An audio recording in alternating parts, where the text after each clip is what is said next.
আসসালামু আলাইকুম, সবাই কেমন আছেন? আজকে অনেক দিন পর হজরত মোহাম্মদ সাল্লাল্লাহু আলাইহি ওয়াসাল্লামের রওজা মোবারক জিয়ারত করার জন্য চলে আসলাম। তাই একটু ভিডিও করে নিলাম আপনাদের দেখানোর জন্য। খুব সুন্দর লাগে, মনে অনেক শান্তি লাগে এখানে আসলে, মনটা জড়িয়ে যায়।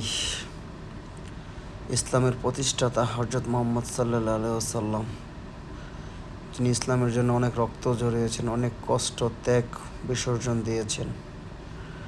তার রওজা মোবারক, তিনি এখানে শুয়ে আছেন। শুকুর আলহামদুলিল্লাহ, তার রওজাকে আল্লাহ দেখার সৌভাগ্য করে দিয়েছেন।